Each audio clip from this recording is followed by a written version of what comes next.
Hello, everybody. This is Steve.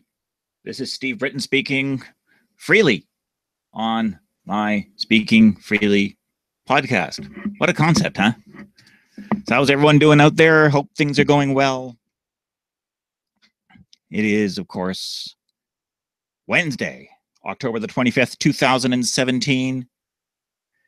And I'm going to be on air talking today about a rather important issue. And that subject that I'm going to talk about today is the whole subject of Niquabs in Quebec. Now, this came up because I was browsing around the internet on Monday, and I ran into an article written by the Toronto Star's resident dingbat, Heather Mallick, entitled, "What a Mean Thing Quebec Has Done." So we'll go through this, and then I'll talk a little bit about the whole concept of niqabs. Now, the picture on the screen is a niqab. There's a number of misconceptions as to the difference between a hijab, a chador, and a niqab. Now, what you see here on the screen is a niqab. It's the one, for anyone who's just listening rather than looking at the screen, it's a article of clothing that covers up the woman's entire body, with the exception of it has a little slit for her eyes to see through. And it's usually a sign of conservative Islamism, or conservative Islam, not Islamism, that's a different thing, but it's conservative Islam. So let's go through what Heather Mallick writes. And Quebec has had a few things to say about this, and I agree with some of it. I disagree with other parts of it. Now, this came up a few years ago here in Canada when a woman wanted to swear the oath of citizenship in Canada. And there was a controversy over whether or not she should lift the veil for the duration of swearing the oath. And I took the position then, and I take the position now, that when you are taking an oath of citizenship, or other form, or receiving some other form of service from Canada that requires you to be identified, and taking the oath of citizenship requires photo ID, you need to be seen. And you cannot see a person if they're in a head-to-toe covering, such as a niqab or a burqa. A chador or a hijab is a totally different thing because you can see the person's face. But when it is something as important as the Canadian oath of citizenship, you need to see people to be taking the oath, and you need to be seen to be taking the oath. It's part of what makes it so important.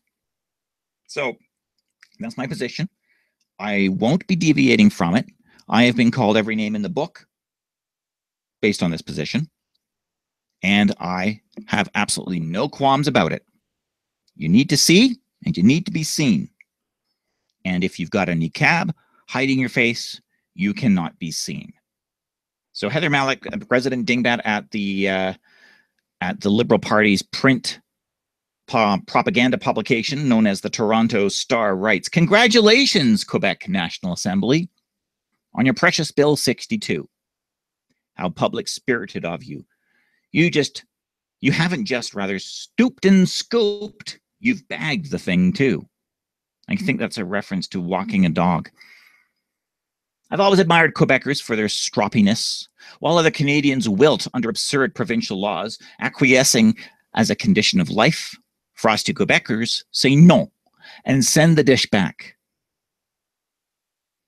The bechamel is not as it should be. Their non is as emphatic.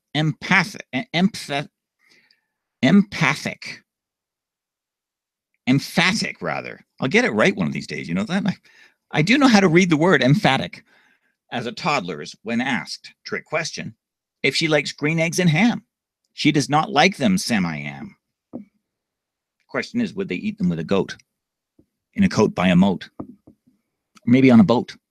Well, actually, that's going to go down that road too far, because what with all the obvious jokes regarding that, there's a lot of boats floating around in the Mediterranean Sea every so often between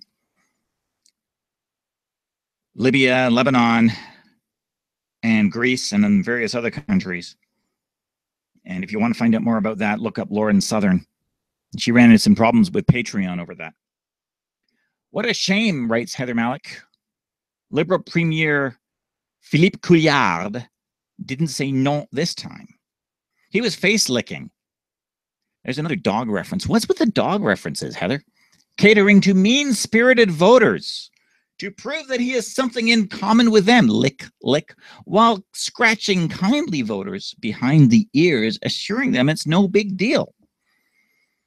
Well, that's normal politician speak. Yeah, that's definitely normal politician speak there. It's no big deal, but we'll pander to this side of the voters while other side of the issue says, well, it's no big deal, is it? But this is partly because the law will affect so few people. The approximately 90 Quebec women who wear the niqab. You know what I say to women in those long black garments with a scarf up to the eyeballs when I come across them in Toronto, she asks. I say, hi there. Well, good for you, Heather. You are so culturally sensitive that you say hi to a woman in a niqab. Let alone the fact that a man walking down the street shouldn't, under Islamic tradition, my understanding is a guy who's married should not speak to a woman in a niqab. In fact, unless he's got a chaperone or someone else with him.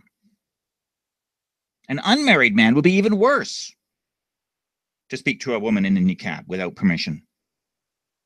This is Islamic tradition. You need permission to speak to a woman in Islam, an Islamic woman, from her husband. As wrong as that is their way. Heather. The confusing, unwieldy law bans face coverings for government employees. Oh, no. And anyone using public services at all. Well, yeah. What did I say earlier about having to be ID'd? It's not aimed at religious symbols or even niqabs, Quebec claims. It probably isn't. Just faces. Justice Minister Stéphane Vallet,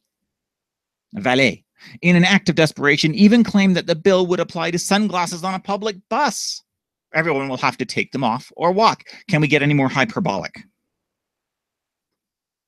As if. Only yesterday morning, I wore sunglasses on the subway. You live in Toronto! I always wear sunglasses, partly because it coddles the sullen feeling that so often envelops me now until noon. Yeah, that's called being Heather Mallick. Maybe there should be a movie called Being Heather Mallick. It would be a very, very sad tale, I'm sure. I will not take them off until I'm ready. Well, fine. Maybe until those bags under your eyes have gone or something. You know what? Cucumber helps. But if I had to walk, I wouldn't bear the public mark of shame that women in niqabs will endure. Their niqab will mutely declare, not allowed on public transit, not allowed in hospital cafeteria. That sound you hear is me shaking my head. Before this, the niqab was a rare enough emblem of control over women, which is the hallmark of all religions. No, it is not.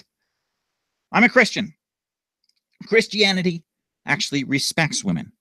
Everything in Christianity teaches that women are to be respected and treated well. We are taught to submit to our wives, and women are taught to submit to their husbands. There is mutual submission. It is considered an equal partnership. That is a marriage. It's considered an equal partnership between men and women. Atheists will always use the women's argument as one of their anti-Christian or anti-religion rants. Apparently, some young Canadians wear it to annoy their free-thinking parents, and it does that. So great job, kids. But in Quebec, it now signifies public banishment. No, the wearing the niqab does not now signify public banishment. Wearing a niqab signifies that a woman is a subscriber to conservative Islam. And conservative Islam says women should cover up in public. There is nothing in the Quran which says, thou shalt wear a niqab or a burqa or a hijab. It talks about women and men dressing modestly. The niqab, the hijab, the burqa, that all comes as part of the hadith or a separate school of thought within Islam. How little this so-called champion of Islam from the left, Heather Mallick, knows. Now, I want to be clear here before I go on. This is Steve speaking now, not reading from Heather Mallick. I'll come back to that in a second. But I want to be clear on something. I am not opposed to a woman wearing a niqab or even a burqa if she wants to. I don't know why she would choose to, but that's her choice. And that's the point. It should be her choice, not her husband's, hers. Except when she's taken the citizenship oath, there needs to be identified. And if her husband is trying to beat her into wearing a niqab or a burqa, there's a problem in the marriage that Canada should step in and deal with, because it's called assault. And it is illegal.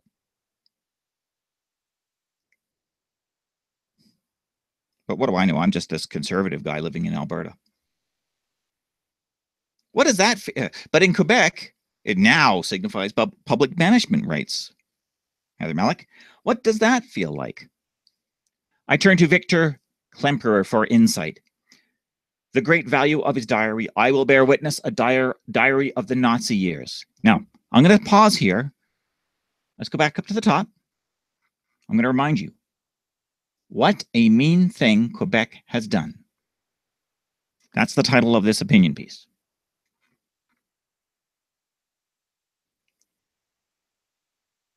There we are.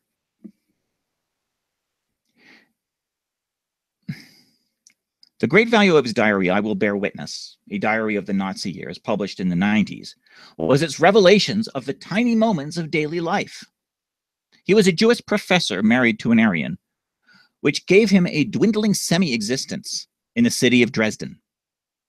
On July the 23rd, 1941, signs saying Jews unwelcome made him legally unable to dine in restaurants.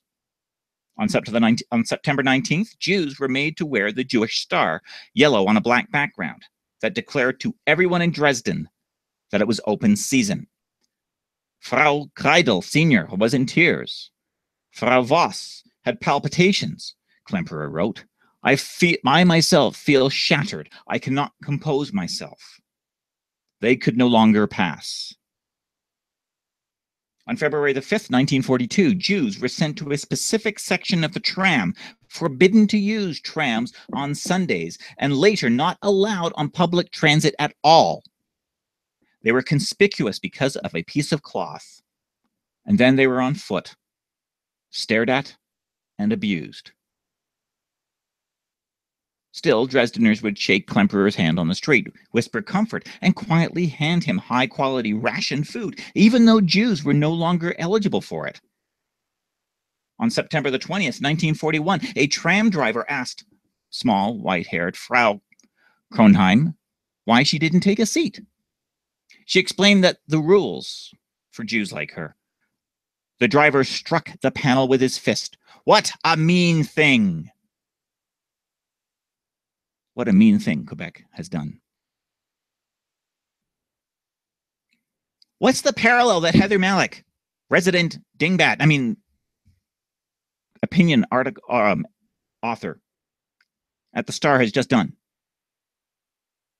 She has just drawn a parallel between the government in Quebec and Nazi Germany. But we should be used to this by now. Of course, this makes me rather angry, but we should be used to this by now. If you're on the right, you're a Nazi, end of story. If you disagree with Heather Mallick, you're a Nazi, end of story. And people wonder why I call her a dingbat. Klemperer was a Reformed Jew who considered himself German. He was not particularly religious, but he dared not remove the Jewish star, even had he wanted to. Is this about Quebec or is this about Nazi Germany? Because he would have been shot if he were caught. In Quebec, Muslim women who consider themselves Canadian are being told to remove their niqabs if they wish to keep their public service jobs. Yeah, I'll tell you something as well. I want to be able to see the face of a public servant who is serving me. I know I can look a woman who's wearing a niqab in the eye, but I want to be able to see more of that. I want to be able to see her face, your facial expressions tell me things about you. They tell me what you're thinking. Are you speaking to me with a sneer or a frown? Or are you, well, if you're rolling your eyes, I can tell, but if you're glaring at me, I can't tell that from just a couple of eyes. I've got to look at your eyebrows, your forehead, your face, the position of your mouth, how your nose is set. I need to be able to see all of that to understand exactly what these are called nonverbal cues. And with a niqab covering up your face, I can't make judgment calls about what you're saying to me. So I want a public servant to remove their face covering so I can see them. Ride on public transit goes on, Heather. Or line up in a school or emergency or hospital emergency room. That is garbage. If you're in a hospital, in an emergency room, do you really think anyone's going to care if you're in a niqab? Do you really think you're going to care if you're in a niqab? If you're in a hospital emergency room and you're in a niqab, chances are they're going to put you in a secluded spot and give you female doctors, because that's how they roll in hospitals. They know how this works. And I have a feeling reasonable Islam, even conservative Islam, has a doctrine which says in an emergency situation, a male doctor can care for a female doctor or a female patient in an emergency situation in order to save her life. And I'll tell you something else. If I were a doctor in an emergency room, I don't give a rat's ass as to what her faith is. If she is in danger and if she is going to die unless I give her help, I am going to save her life and deal with the consequences later, because that's what a good doctor does. Heather Mallick is fear-mongering. They won't be shot, of course, she goes on, but they will be left unemployed, shunned, and possibly attacked in public spaces by bigots. Attacked in a public space for wearing a niqab. Well, what's different now? What's different than now? I'm pretty sure that there have been incidents of women in a niqab being attacked by bigots, because that's what bigots do. It doesn't matter if it's the law or not. Dress codes are strict, though unstated. In one setting or another, restaurant, law firm, airplane, hospital, the House of Commons, women must choose among high heels and high t-shirts, understated suits, uniforms, modest dress, etc. Modest is good. There is a situation for modest dress, and there is a situation for revealing dress. I leave it to you to decide which is which. Now, note how Prime Minister Trudeau is resented by journalists for his cool Montreal dress sense, but Conservative leader Andrew Scheer dresses like a journalist. He looks like a Saskatchewan Shoppers Drug Mart bag and gets away with it. Such minor matters cause maximum misery. Okay, so she likes, first of all, she likes alliteration. Good, good, good. You know what? And we also know that she can't stand conservatives. So, yes, so she's going to have you know what? Stephen Harper had Lego Man hair, but he was a damn good prime minister. Certainly better than the idiot that we've got in there now. And yes, I did. I just called our prime minister, Justin Trudeau, an idiot. If you're curious, Klemperer survived the war, his salvation being the Allied bombing that flattened Dresden and let him escape sans Jewish star. Until then, a piece of cloth had doomed him. Well, if the piece of cloth dooms you, take the thing off. What side of the argument are you trying to argue here, Heather? Are you trying to argue that women should remove the niqab? Because I'll tell you something, if you take the niqab off, chances are you're not going to get beaten up. Or is she saying, make it mandatory that all women wear niqabs? Or is she saying, allow women to wear niqabs when providing or receiving public services? You know, I'm a big believer in choice of dress. As I said, in a public space, if a woman wants to wear a niqab or a burqa, let her. I don't care.